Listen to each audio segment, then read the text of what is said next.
Después de una conferencia celebrada en 1953 en Londres, los acreedores de la República Federal Alemana le concedieron una reducción muy significativa de su deuda.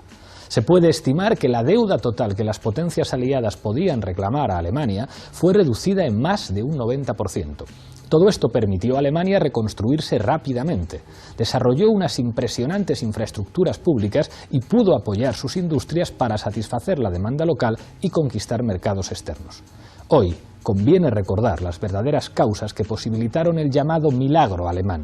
Bienvenidos a Fort Apache.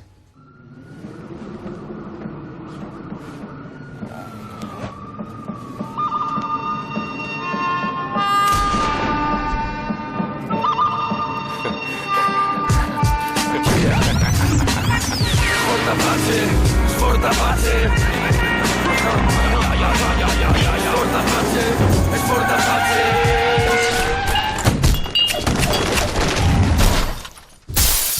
Esta noche en Fort Apache hablamos de la deuda. Para ello contamos con 5 invitados. A mi izquierda, Manolo Monereo, uno de los habituales de este programa, miembro de la dirección de Izquierda Unida. Bienvenido a Fort Apache una vez más. Bien hallado, camarada. Se estrena en el programa Boaventura de Sousa Santos, no necesita presentación, profesor de Sociología. Muchísimas gracias por estar aquí. Gracias, encantado. Nos acompaña también Nacho Álvarez, economista y responsable de Economía de Podemos. Bienvenido al programa. Muchas gracias por la invitación. Eduardo Garzón, economista y que trabaja en el área económica de Izquierda Unida. Muchísimas gracias por estar aquí. Un placer. Y cierra la mesa Xavier Arrizabalo, profesor de Economía. Bienvenido una vez más a este programa. Encantado, gracias a ti. Enseguida empezamos a debatir, pero antes, como siempre, en el punto de mira. La deuda pública en España ha alcanzado su nivel más alto en más de un siglo. En 2014 llegó al 97% del PIB. Esto supone un nivel de deuda de más de 1 billón con B de euros, una carga desmesurada para las arcas del Estado que merma los presupuestos generales. La deuda pública española aún queda lejos, sin embargo, de la italiana, que supone el 135% del PIB y solo es superada por Grecia en la eurozona. La diferencia es, en el caso español, que buena parte de la deuda está contraída con banca extranjera. Para afrontar el pago de esta deuda, los gobiernos de los países del sur de Europa han aplicado dosis prolongadas de austeridad y privatización de servicios públicos que están minando las bases del estado de bienestar. Esta noche en Fort Apache, las opciones que tienen los países de la periferia de Europa para renegociar su deuda pública.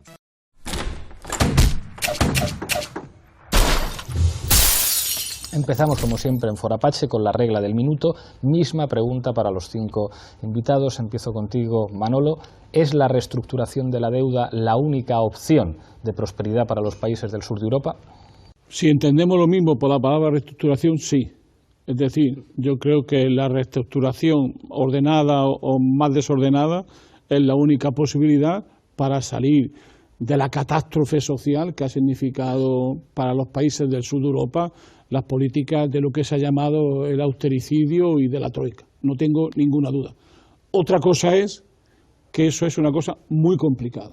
¿Por qué es muy complicada? Porque los límites que impone esta Unión Europea son límites muy estrictos, te roban la soberanía económica del país y no te dejan posibilidades de política, podamos llamar, de estado del bienestar o de política de estado social. No hay contrapartida a esas políticas.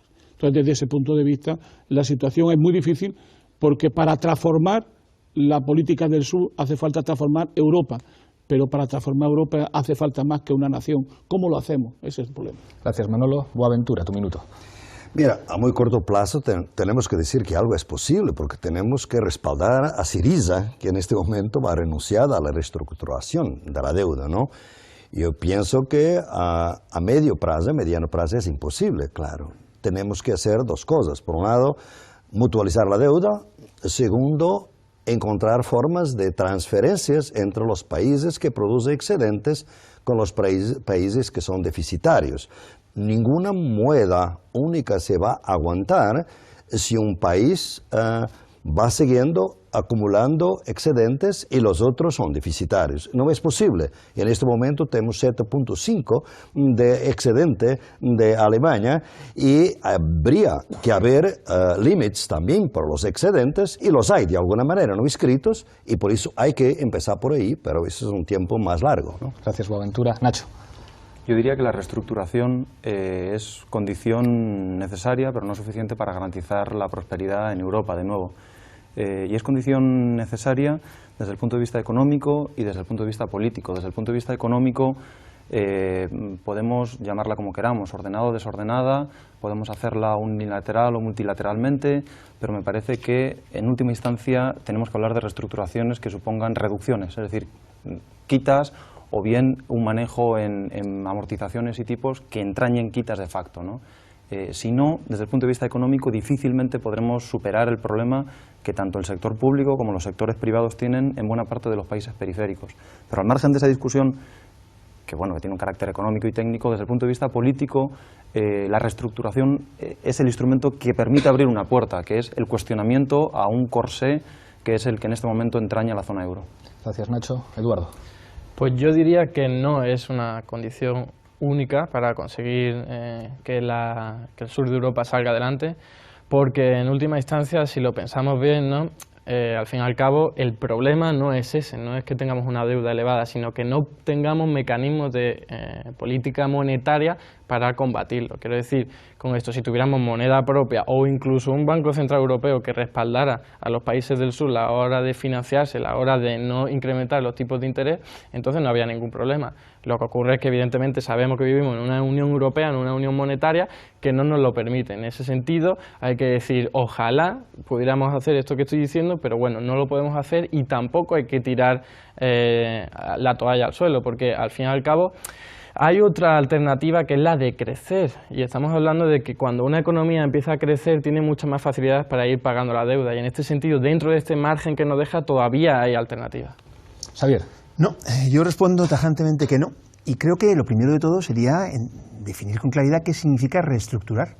Y la deuda, que no es una cuestión técnica, la deuda, que es una cuestión política también, significa la voluntad de seguir haciendo transferencias masivas de recursos desde el Estado, desde las poblaciones que los financian con los recortes, al capital financiero internacional. Y por tanto mi posición es contraria a la reestructuración, porque es una posición favorable al no pago de la deuda. Un elemento, es verdad que al final estas cuestiones yo creo que se expresan también en los números. Un dato simplemente. En América Latina y el Caribe, en 1982 tenía una deuda acumulada de 388 miles de millones de dólares. Los 10 años siguientes hizo una transferencia de recursos al exterior de 205 miles de millones de dólares. 388 menos 205, diríamos, en el sistema métrico decimal son 183, en el sistema capitalista mundial son 509. Es decir, la deuda sirve para pagar y reestructurar es la posición política de seguir pagando. Muchísimas gracias, Xavier. Claro, aquí se plantea una cuestión que tiene que ver con estrategias vinculadas a la cantidad de poder político que se tiene. Es decir, no es un debate sobre qué sería preferible dadas las condiciones, sino sobre lo que puede hacer un gobierno. Hemos visto al gobierno griego, digamos, en una posición casi heroica, negociando con el gigante alemán. Y Varoufakis planteaba, estamos dispuestos a pagar la deuda, pero vamos a tratar de vincularla al crecimiento, es decir, si al país le va bien, entonces se podrá pagar, y si no, no se puede pagar.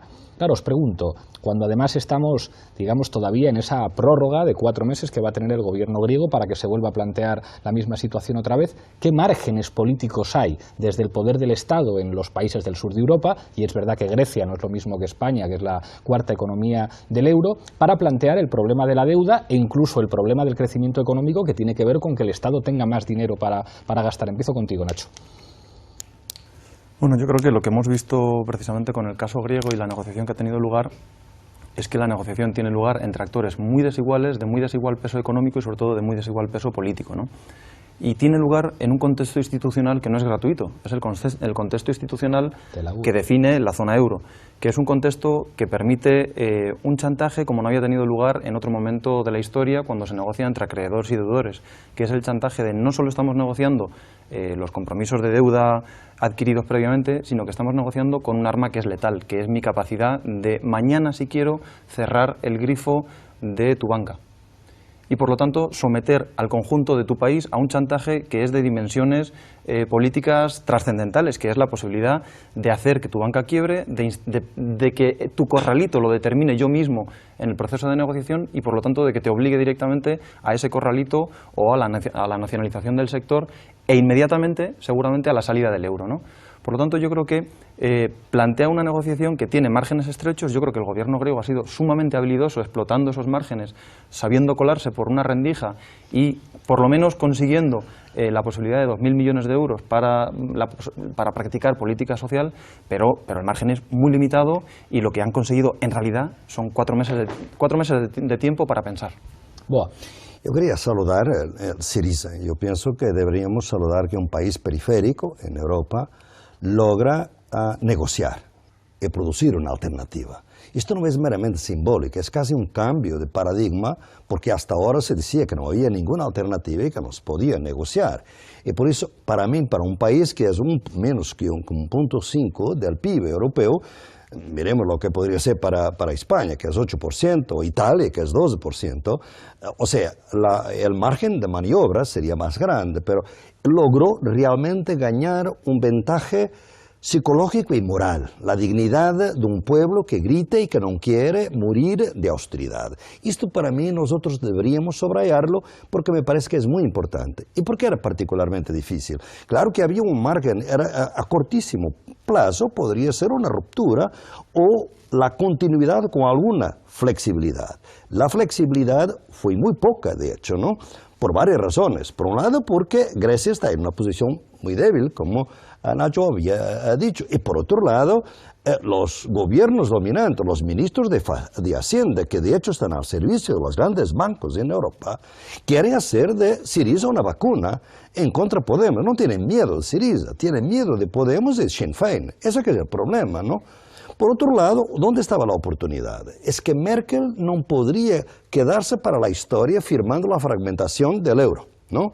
Mire que 40% de las reservas mundiales están en euros. Entonces, una inestabilidad en esta moneda va a crear problemas también para Alemania. Además, la salida de euro va a revaluar quizás el euro, que sería malo para la economía alemana. Entonces, por otro lado, Syriza no fue elegido para provocar la salida de Grecia del euro, y por eso fue en estas dos cosas que se logró realmente una negociación donde hubo una cedencia muy grande de parte de Grecia, pero que se logró que hay cosas de soberanía. O sea, si hay problemas de crisis humanitaria, la Europa no tiene nada que ver, es mi responsabilidad como Estado para los griegos, tengo que resolverla, como los desahucios, etc.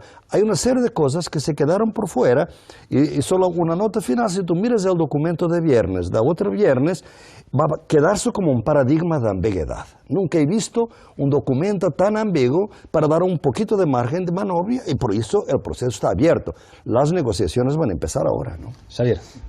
Bueno, yo la verdad es que soy ateo en todos los ámbitos, incluso no creo ni en Tsipras ni en Varoufakis, ¿no? No me gusta la santificación, como tampoco me gusta la demonización. Me parece que hay aspectos que deben ser analizados, y en primer lugar es verdad que a Syriza no se la votó para que rompiera con el euro, pero sí se la votó, por ejemplo, para que detuviera las privatizaciones o para que impusiera un salario mínimo que ha sometido a un calendario que viene marcado de fuera. Suspendió. Sí, no, sin duda. Pero lo que quiero señalar con esto es que, en primer lugar, el aspecto más importante, a mi modo de ver, de la semana pasada, tiene que ver con la presión social en las calles de Atenas, que no desaparece. Sin eso creo que no podríamos entender nada. Nacho ha hablado de chantaje y estoy de acuerdo en esa caracterización, pero con una consideración. Es decir, cuando uno cede un chantaje, lo que abre es la perspectiva del siguiente paso en el chantaje, ¿no? Es decir, no es una cuestión cualquiera, porque tiene que ver con claves políticas. Se ha señalado la cantidad del poder político, ¿no? Es decir, porque no es Alemania contra Grecia.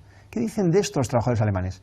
¿Por qué Tsipras, por ejemplo, en su gira europea no ha hecho mítines, no ha propuesto mítines con los sindicatos alemanes, por ejemplo, ¿no? Para plantear de entrada que los intereses de los griegos, de los trabajadores griegos y de los alemanes no son distintos, ¿no? Pero los sindicatos alemanes han apoyado. Sí. ¿no? Ahora, sí. El problema tiene que ver con la independencia, con hacer una gestión independiente o con colaborar en la gestión del capital, que al final, no nos engañemos, no va a abrir sino escenarios de chantajes. Y se ha dicho, es decir, al final de lo que se trata es de preservar el euro. Nacho habla de corsé y está bien caracterizado porque es un corsé rígido, y en ese corsé no hay salidas. ¿Y por qué no podemos debatir acerca de lo que necesitan realmente los pueblos de Europa, todos, los del sur y los del norte y los del centro, que es romper con ese corsé? Eduardo. Precisamente porque tiene la élite económica y financiera miedo a que cualquier país, aunque por muy pequeño que sea como Grecia, salga del euro, ahí es donde también tenemos nuestra fuerza, es decir, nuestra capacidad de negociación. Si no, nunca hubiéramos visto como un país como Grecia, con un 2% del PIB de la eurozona, consigue mantener durante un mes, que eso es una victoria impresionante, aunque no lo veamos en algunas personas no lo quieran ver, en vilo a todo un entramado institucional, la élite política, la élite económica de la Unión Europea, y diciendo, pues mira, os ponemos, exigimos todo esto hasta el máximo y luego, bueno, nos concedéis pues más o menos la mitad. Eso es una victoria, teniendo en cuenta que hablamos de un país muy pequeño y que al fin y al cabo no lo iba a conseguir todo de la noche a la mañana, y sabemos que el gobierno de Syriza está esperando ayuda que le venga desde otros países, ¿no? En este sentido también hay que reconocer que la Unión Europea, esa perspectiva tan neoliberal, esa ideología tan neoliberal de la que se nutre, está cambiando un poco, y no estoy diciendo que se vayan a volver comunistas ni mucho menos, pero sí que están haciendo concesiones que en otro momento no nos las hubiéramos esperado nunca. Me estoy refiriendo, por ejemplo, a esa expansión cuantitativa por parte del Banco Central Europeo, que lo que hace es aliviar y reducir la carga de la deuda, que no es poco, es un paso bien recibido. Y luego, por otro lado, ese plan Juncker, que es horrible, que sabemos que lo único que hace es dilapidar recursos en infraestructuras que luego no van a llevar a nada, bueno, sí, a enriquecer a las pequeñas empresas de siempre, a las grandes empresas de siempre, pero que al menos sí lo que hacen es incentivar un poco la economía, y esto es algo que estamos viendo cómo están cambiando un poco la concepción. Y ya por último, hablar también de esas reglas que ponen de política fiscal, es decir, el objetivo de fiscal no debe ser superior al 3, ¿no? Y Xavier, tú siempre has comentado que siempre se la han saltado para Alemania, para Francia, cuando han querido, ¿no? Y esto es algo que también se están saltando a la tolera una y otra vez cuando ven que es un problema, ¿no? Porque al fin y al cabo todos sabemos que estas reglas son absurdas, que no habría que mirarlas nunca en términos del 3%, el 4%, etcétera, etcétera. Manolo. Sí, yo me estaba acordando, hablando de alemán, del último librito que sacó Klaus Hofer, que se llama La trampa europea, ¿no? Y define Europa de la siguiente manera: ni podemos avanzar ni podemos retroceder. Estamos en una trampa que se ha convertido en permanente. Yo sí soy muy optimista con Syriza, pero no lo soy de un optimismo cándido, sino porque sabía que su estrategia es una estrategia llena de dificultades. Es un país pequeño, tiene dificultades muy serias para negociar, tiene un botón nuclear, que es poner en cuestión el euro, tiene ese botón nuclear, que ya no es tan fuerte como hacía unos años, creo, tengo la impresión, pero la experiencia que está haciendo es una experiencia que nos debe de servir a nosotros de experiencia. Por un lado, de solidaridad con Syriza, pero también nosotros de experiencia. Es decir, ¿qué haríamos nosotros si estuviéramos en el gobierno? La primera pregunta es, ¿queremos estar en el gobierno? Esa es la primera pregunta. Si no queremos estar, la cosa se ve de otra manera. Si queremos estar en el gobierno, hay que arrostrar la idea de que la vía Syriza es una vía de la que tenemos que aprender. ¿Y qué es lo que yo creo que hay que aprender? Que gobernar en un país del sur, en esta Europa, es ir conquistando márgenes crecientes de autonomía, de poder propio, de capacidad de decisión sobre los grandes temas. Y yo creo que aquí estamos en ese tema. Estos 4 meses que han sido negociados bajo chantaje, y que al final, seguramente, según dicen los que estaban en la negociación, la fuga masiva de capitales ha hecho que al final llegara a un acuerdo. Si eso es verdad, es evidente que ha sido un chantaje y que la situación se estaba yendo de las manos. Se ha llegado, como siempre, a una negociación muy dura, que como un buen convenio colectivo, me parece, cuando hablo de negociación, es como un convenio colectivo más que una negociación en abstracto, es decir, de 2 correlaciones de fuerzas que han llegado a un punto.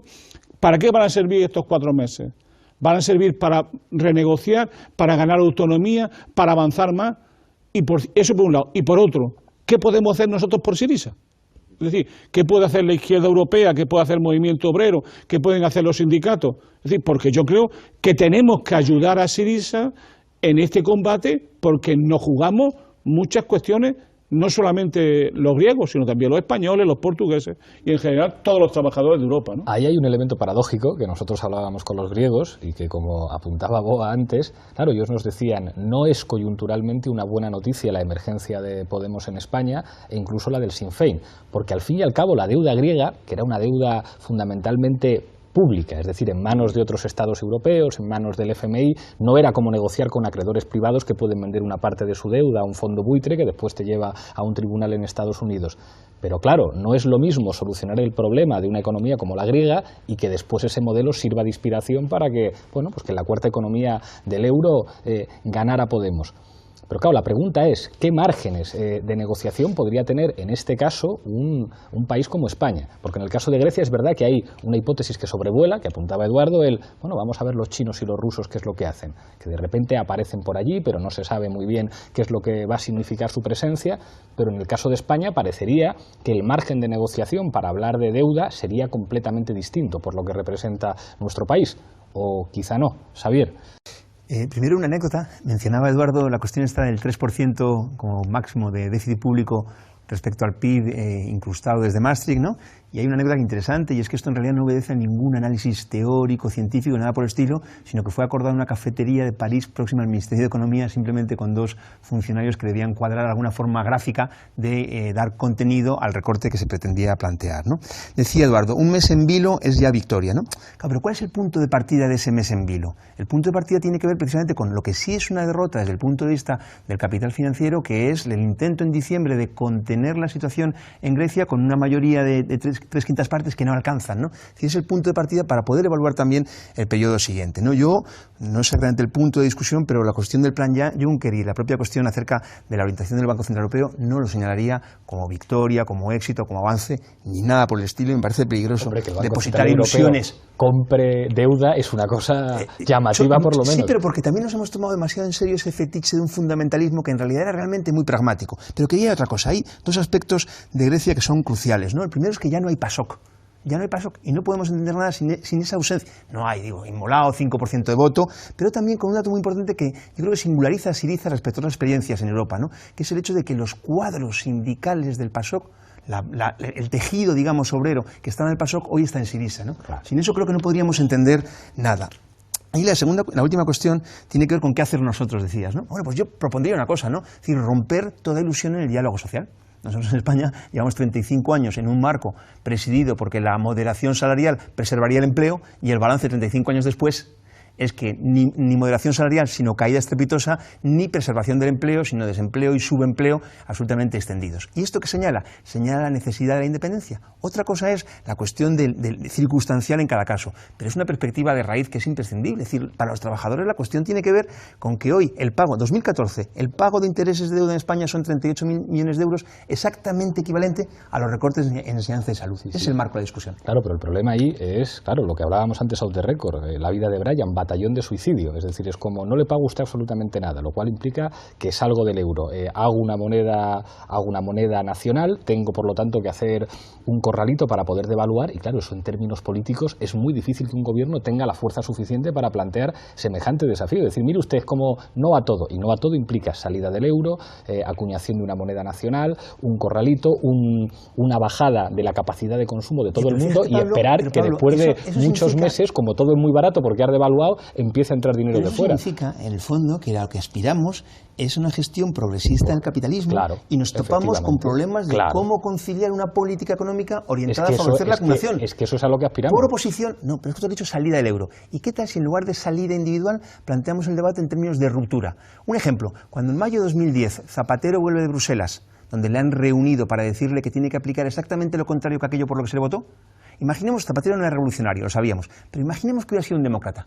Imaginemos que hubiera llegado aquí a Madrid y hubiera dicho, me piden exactamente que aplique lo contrario de aquello para lo que me votasteis. ¿Cuál es el punto importante de esa hipotética rueda de prensa que no se produjo ciertamente? ¿Qué habrían dicho entonces los griegos? ¿Qué habían dicho entonces? Justo en ese momento coincidía una movilización muy grande en Reino Unido en contra de la subida de las tasas. Por cierto, eso rompe la discusión política que, encorsetada en el marco que señalaba, no ofrece salida. Es el marco de la discusión. ¿Por qué contener la discusión en un corsé en donde al final a lo sumo se pueden aspirar a migajas, si acaso? Es verdad, o sea, perdona por ahora mismo le doy la palabra a Nacho, pero claro, cuando Varoufakis plantea un cambio de marco diciendo en la cara de este señor en ese famoso vídeo de no reconocemos a la Troika como interlocutor, me levanto de la mesa, le doy la mano y me voy, muy bien, o sea, es un gesto genial que a todos nos emociona, pero al final te tienes que sentar con todos los miembros del Eurogrupo. Es verdad que con una victoria simbólica, que implica decir es que no vamos a reconocer lo que significan esta santa trinidad de tres instituciones, a pesar, sin embargo, de que esas tres instituciones tienen que seguir en la negociación, entonces es muy complicado. 15 segundos, que por cierto, no es una troika. No es una troika. El Banco Central Europeo ya estaba aquí, la Comisión Europea ya estaba aquí. Es el caballo de Troya a través del cual el Fondo Monetario Internacional toma las riendas de Nacho, manera directa. Ahora voy contigo, Manolo. No, si Nacho y después Eduardo, debatiendo con Xavier. Bueno, yo creo que el debate sobre los márgenes es apasionante y es complicado al mismo tiempo. Y algunas cosas hemos aprendido últimamente, ¿no?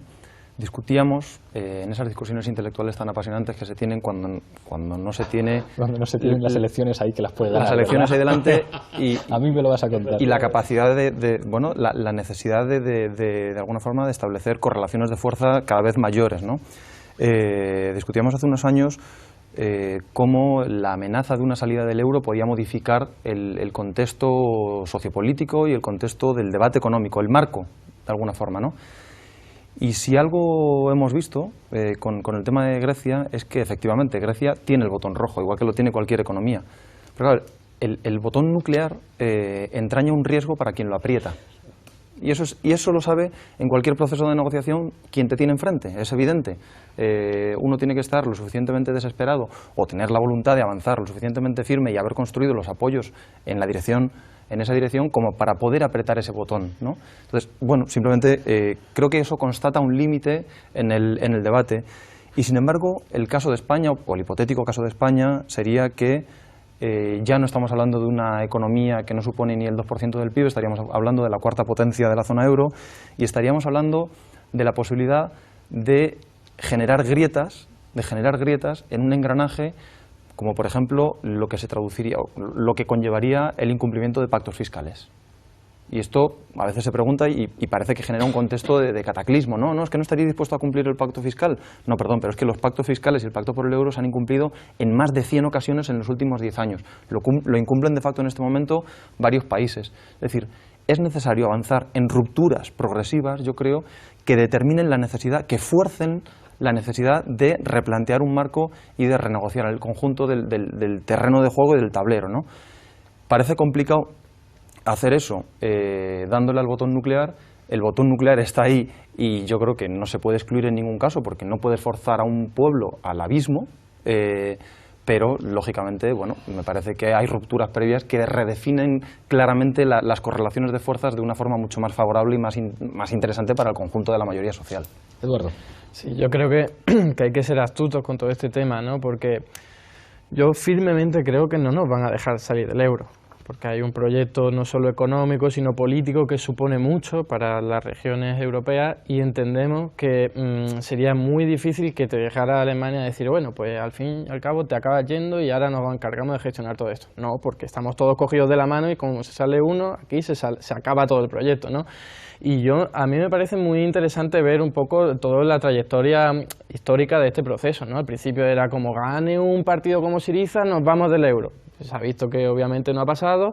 También se decía, como Syriza no llega a un acuerdo el 4 de febrero nos vamos del euro porque ya no tienen suficiente financiación a través de financiación bancaria. Y se vio cómo, al fin y al cabo, el Banco Central Europeo, una vez visto que ya no había acuerdo, pues pospuso el plazo en vez del 4 al 11 de febrero para que tuvieran el mecanismo de emergencia los bancos, ¿no?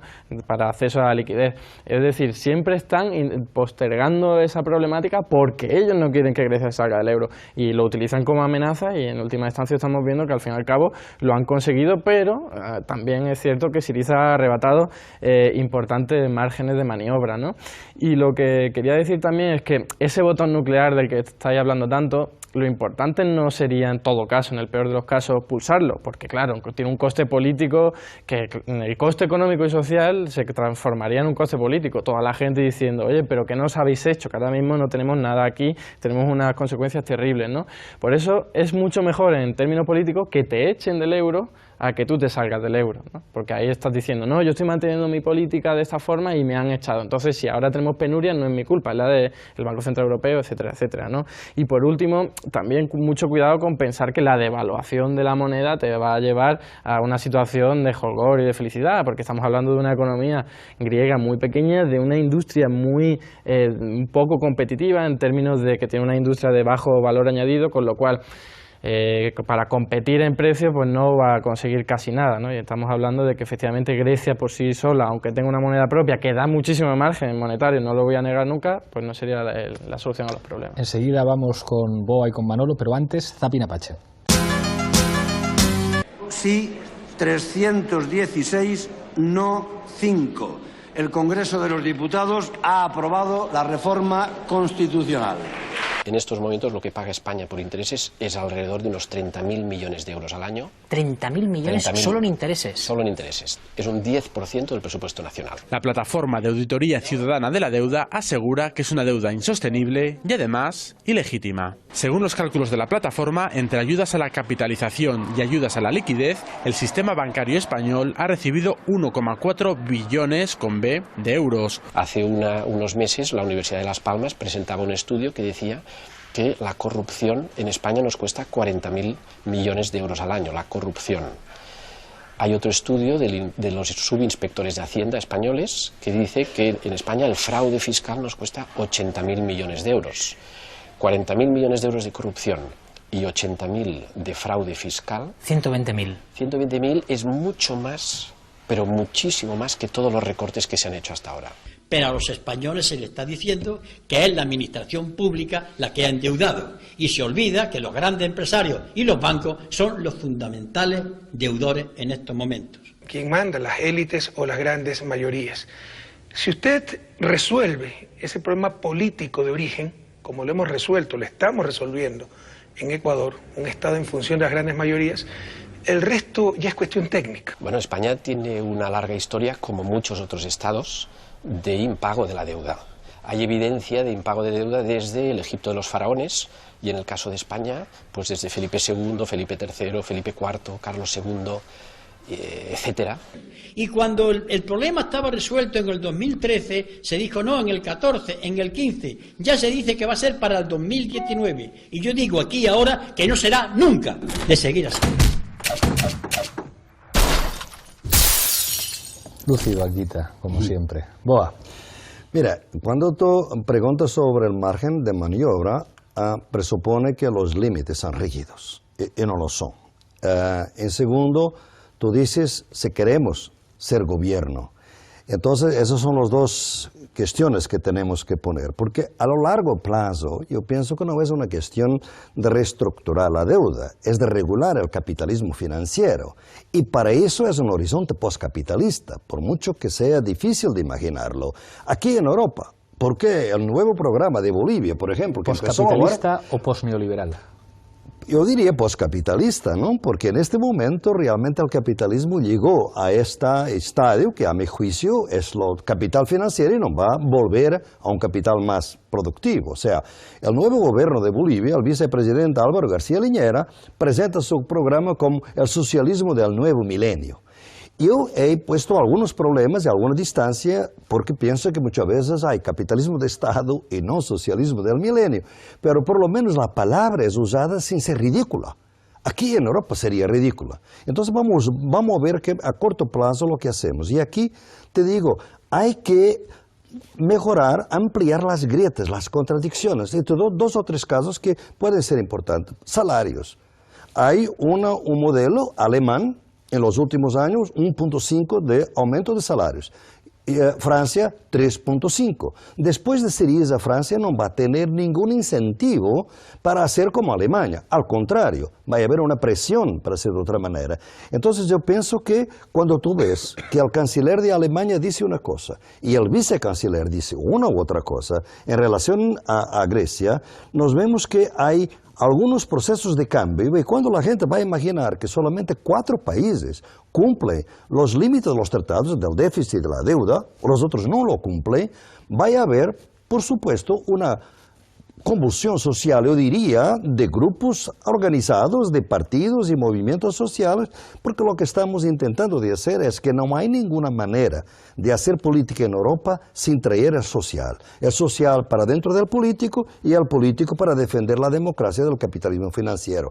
Pero este es mediano plazo, porque a largo plazo, con capital financiero desregulado como está, no vamos al lado, ni lo chino ni nada, ¿no?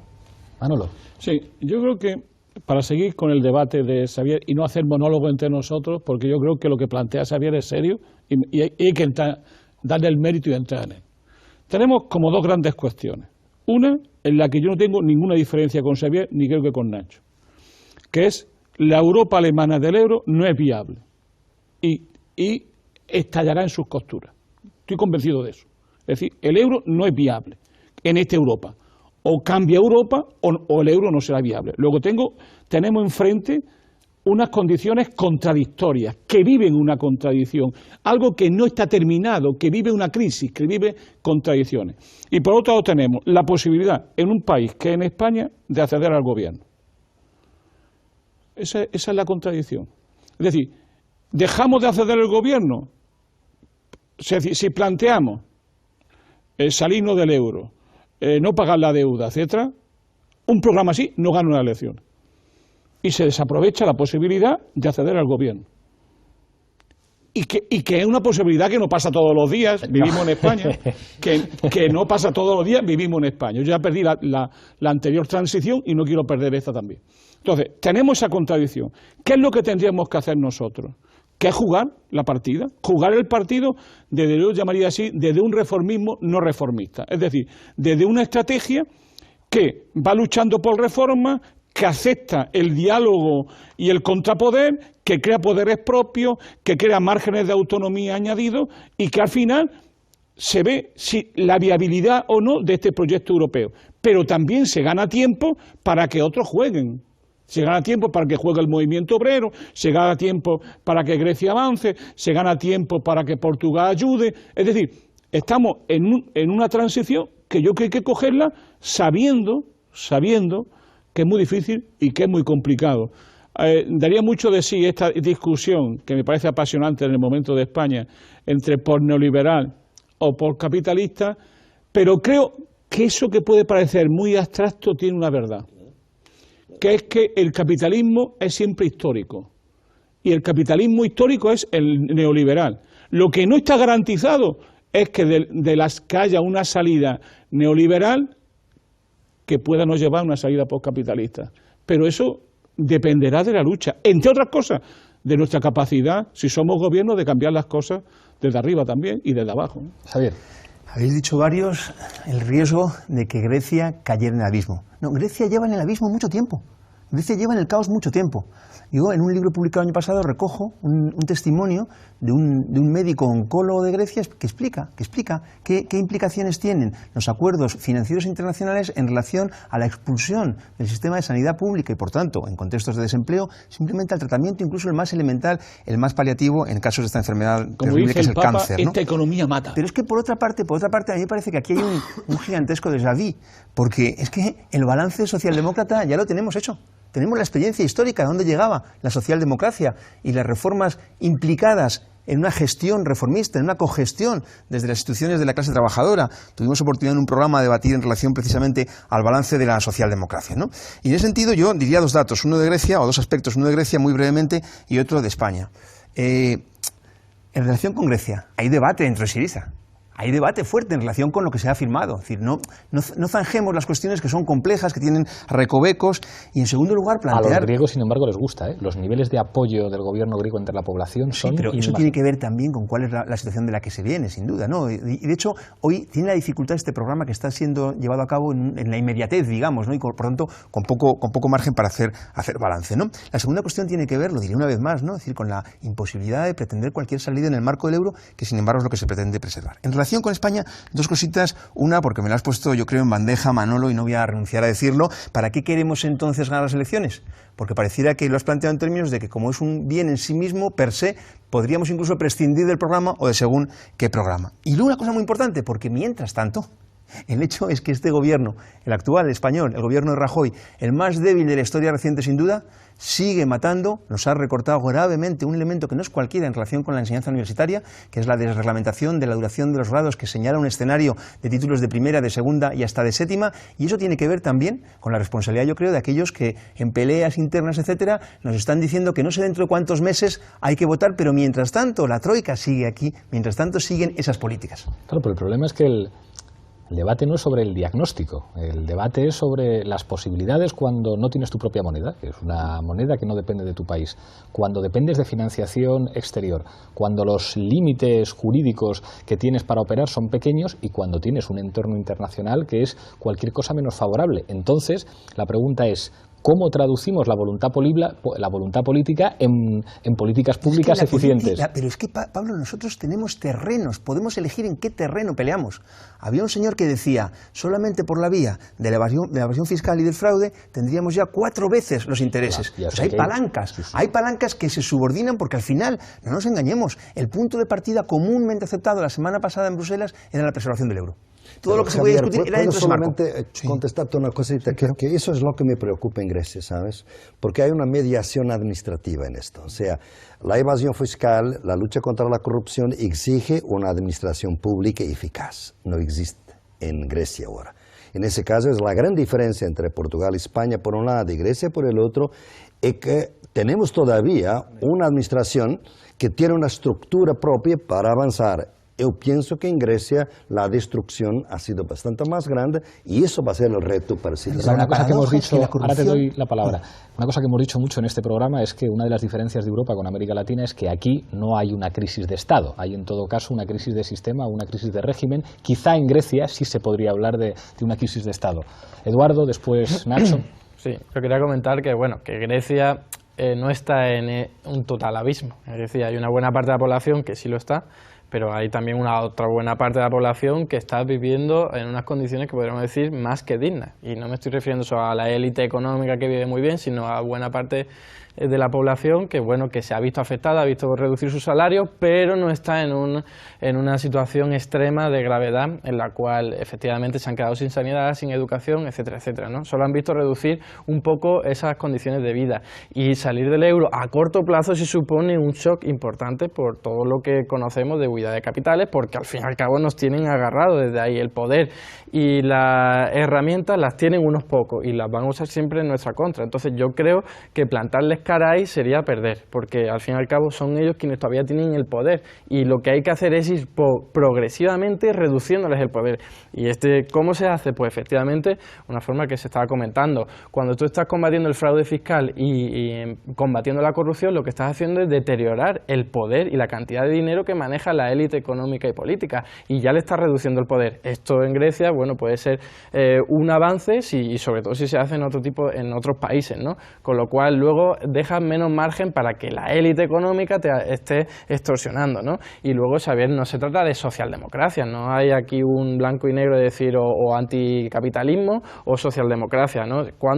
¿Hasta qué punto podemos decir que una economía capitalista se convierte en una no capitalista? Si lo que empiezas a hacer es reformas para efectivamente nacionalizar empresas de estrategia y ordenar tu economía en favor de la sociedad e incluso también de la naturaleza, y si lo vas haciendo de forma progresiva, al mismo tiempo estás concienciando a la gente, que esto es muy importante, porque si no lo haces y te sales del euro, la gente no te va a entender y te va a dar la espalda, y por eso me parece que esto es una guerra, pero a muy largo plazo. Es una batalla que hay que plantar, pero de poco a poco. Es decir, no lo vamos a conseguir todo de la noche a la mañana, y en mi opinión sería un error hacerlo, porque perderíamos de golpe todo el apoyo de gente que cree que sí se pueden conseguir las cosas poco a poco, y yo creo que también se pueden conseguir poco a poco.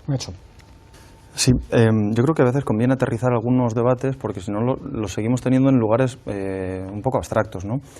Yo creo que hay una posición en ciertas aproximaciones marxistas o anticapitalistas que plantea lúcidamente la socialdemocracia tuvo lugar en un momento histórico y en un momento concreto difícil de reeditar, y por lo tanto es complejo y complicado en un contexto de globalización como el actual poder de alguna forma reconstruir aquel modelo, con lo que yo estoy de acuerdo, ¿no?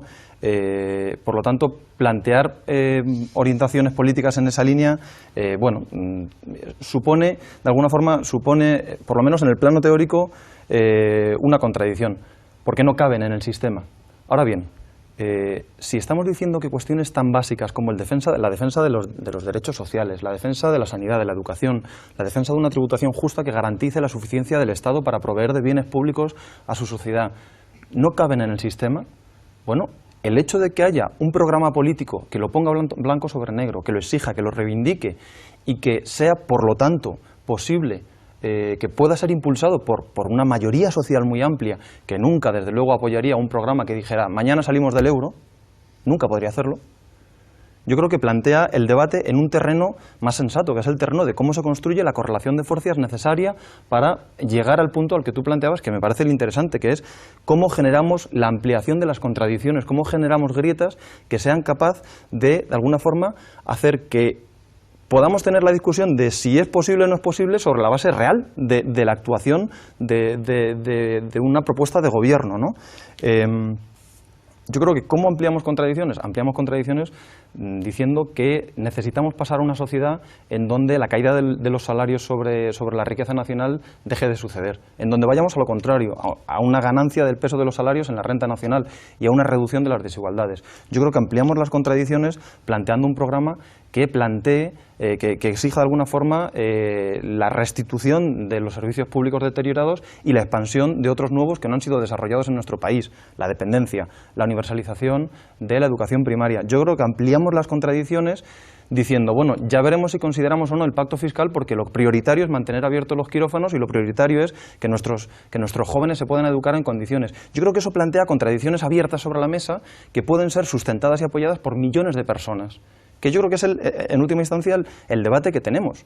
Y ya nos dirá la economía y la correlación de fuerzas si las propuestas que históricamente mantuvo la socialdemocracia sobre la mesa caben o no caben, porque de hecho, si no caben, entonces eso querrá decir que habrá millones de personas dispuestas a defenderlas y a luchar por ellas, ¿no?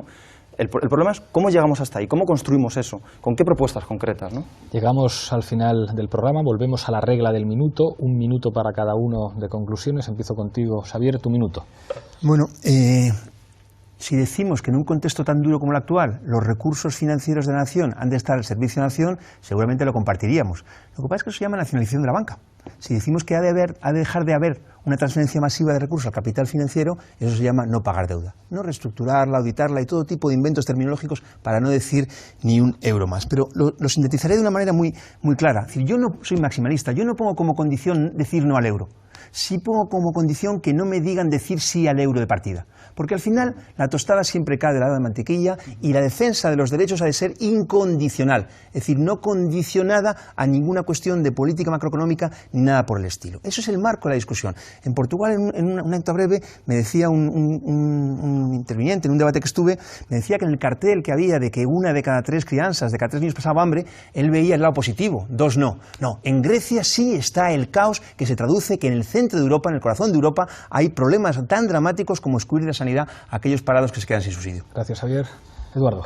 Sí, yo creo que el debate está claro, ¿no? Aquí la deuda pública, en este caso, no es el problema es que vivimos en un tejido institucional que nos impide poder utilizarla con un buen propósito, como por ejemplo hacen otros países como Japón, el Reino Unido o Estados Unidos, ¿no? La deuda nunca es un problema, sino que además es una oportunidad. El déficit público también se puede utilizar para impulsar la actividad económica, ¿no?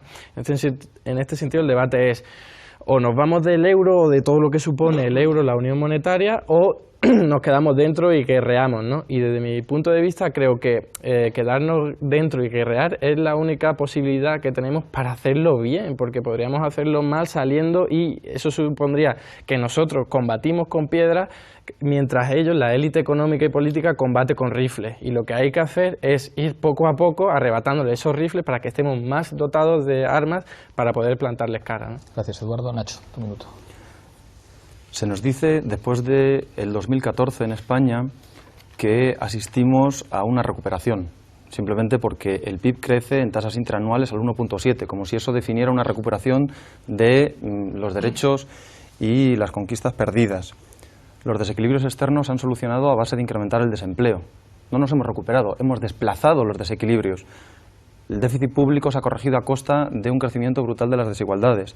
La deuda privada ha ido transfiriéndose poco a poco a deuda pública. En realidad lo que asistimos es a un desplazamiento tremendo de los desequilibrios macroeconómicos, forzando una nueva sociedad cada vez más desigualitaria y donde se pierden conquistas. Yo creo que existe el espacio suficiente como para generar una propuesta política que amplíe las contradicciones, planteando, y en eso estoy de acuerdo, que no se deben aceptar más sacrificios por este euro, que debemos forzar un nuevo marco en Europa que garantice que otro modelo se ha puesto en pie. Gracias, Nacho. Boa. 3 cosas. Primero, a cortísimo plazo los contextos son muy distintos. En Portugal, por ejemplo, el Partido Socialista puede ganar las próximas elecciones. Mi lucha en Portugal es de intentar que el Partido Socialista haga una alianza con los movimientos de los partidos de izquierda, que son varios en esto. Es un contexto distinto de acá o de Grecia. Segundo, a mediano plazo yo pienso que no debemos anunciar demasiado la muerte de la socialdemocracia, porque es el único imaginario que la gente tiene.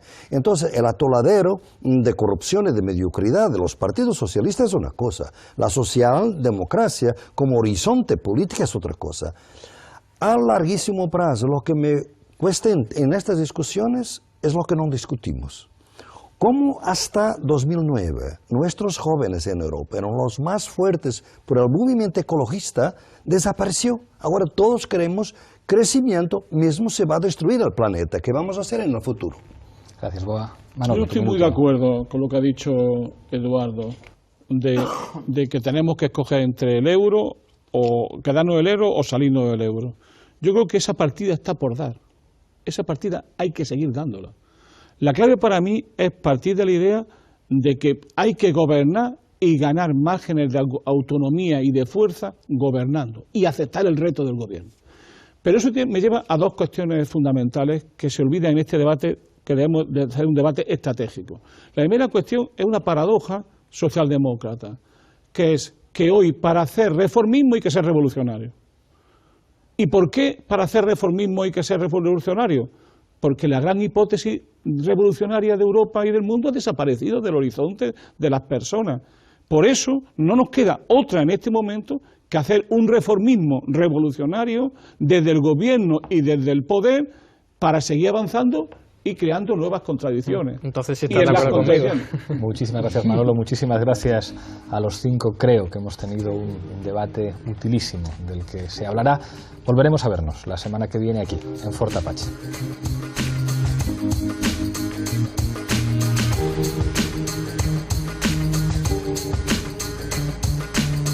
Thank you.